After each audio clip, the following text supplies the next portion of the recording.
Cerca de 10% dos brasileiros que bebem precisam de tratamento. Muita gente não sabe que consome álcool além da conta. A gente conversa agora sobre esse assunto com o psiquiatra Luiz Fernando Pedroso, que vai falar pra gente como identificar que uma pessoa é alcoólatra, como deve ser o tratamento. Bom dia, doutor. Olá, bom dia. Esse é um dado preocupante, né? 10% das pessoas que consomem precisam de tratamento e não sabem. É verdade, 10% dos usuários dessa droga, que é o álcool, que é a droga mais consumida na nossa sociedade, são dependentes químicos, é um transtorno mental grave, com consequências sérias para a vida pessoal, conjugal, profissional.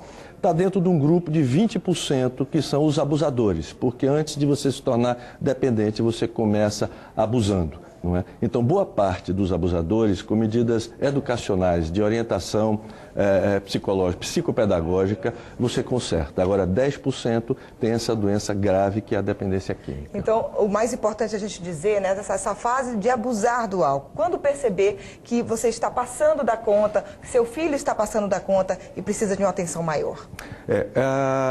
Você começa a perceber primeiro pelo exagero, pelas alterações de comportamento, pela prioridade que a pessoa vai dando à bebida na sua vida, quer dizer, toda a vida social vai se dando em torno da droga, que é a bebida, né? E aquilo vai tomando lugar de outras formas de lazer, de outras formas de atividade. A pessoa vai passando da conta, vai ficando inconveniente, exagerada, comportamentos inadequados, falta no trabalho, acidentes frequentes, quedas, e aí a gente tem que estar atento para o tratamento. Então, na verdade, a gente não poderia criar uma regra no sentido assim, consumir álcool mais de tantas vezes na semana. Na verdade, tem que se observar o comportamento, até porque essa questão de beber mais de uma vez na semana, isso depende da resistência de cada pessoa? Como é que você a consequência do álcool depende da resistência de cada pessoa.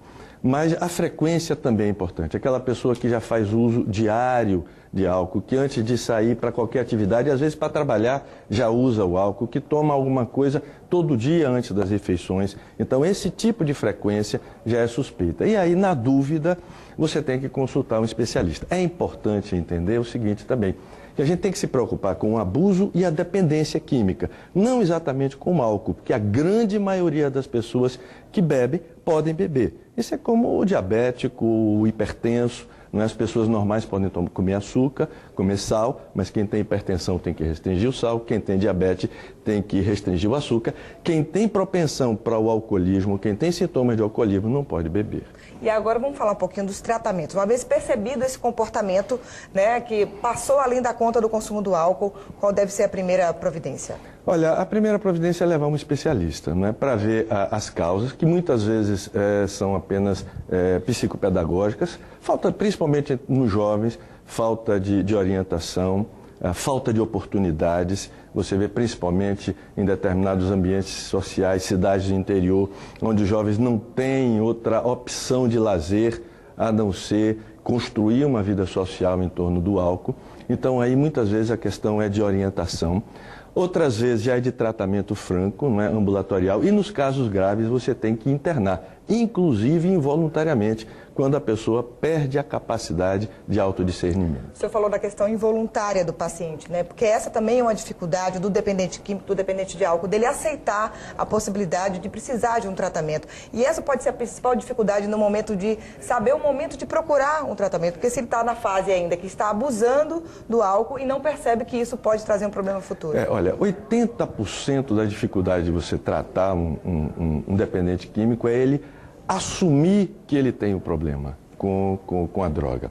Uma vez que ele assumiu, uma vez que ele percebeu, tudo mais vai ficando tranquilo. Então ele tem que perceber e contribui muito para isso a atitude da família e da sociedade, porque a permissividade, a falta de limites, a falta de regras do comportamento social acaba sendo um cúmplice importante do problema. Esse é um ponto importante para a gente falar em relação aos jovens, porque se percebe que essa questão, essa cultura do álcool, de se beber, está cada vez mais cedo.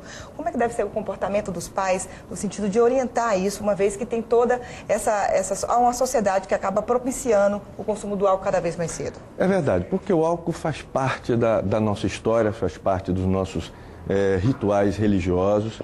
E a gente tem que orientar as nossas crianças a como que elas devem conviver. Porque não adianta proibir, não adianta criminalizar nem o álcool, nem nenhum tipo de droga. A gente tem que orientar como é que deve ser consumido. É a moderação, é a ritualística da coisa, é a exigência do comportamento correto, das responsabilidades, até porque álcool ou dependência química não pode ser desculpa para nada, nem para a violência, nem para o crime, porque a pessoa que abusa, ela sabe de antemão das consequências que isso vai ter. Enfim, a gente tem que educar e orientar, e quando a pessoa tem a propensão para o alcoolismo, aí sim, esse não pode tocar em álcool em hipótese nenhuma. O senhor falou em propensão, isso também inclui fatores genéticos? Principalmente, é muito importante, quer dizer, aí você tem que tomar cuidado.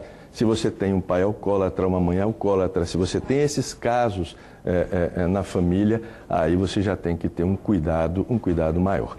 E também 70%, 80% dos casos de dependência química, de qualquer delas, álcool, cocaína, cannabis, estão associados a patologias psiquiátricas, distúrbio de ansiedade, depressões, às vezes psicoses, enfim. Ou seja, é ficar atento ao comportamento, né, doutor? Tudo tem um limite e é importante ficar atento a esse limite de cada pessoa. Exatamente. A sociedade tem regras de convivência social que nos obrigam a determinadas ritualísticas, a limites, a respeitar os direitos dos outros. E a pessoa, quando está abusando de qualquer droga, ela começa a ultrapassar essas barreiras, ela começa a deixar de ser produtiva. Quando é adolescente, você tem uma queda importante de rendimento na atividade escolar. Então, tudo isso são sinais que devem fazer com que a gente fique atento. Doutor Luiz Fernando, muito obrigada, viu, mais uma vez pela sua participação. Eu que agradeço. Bom dia.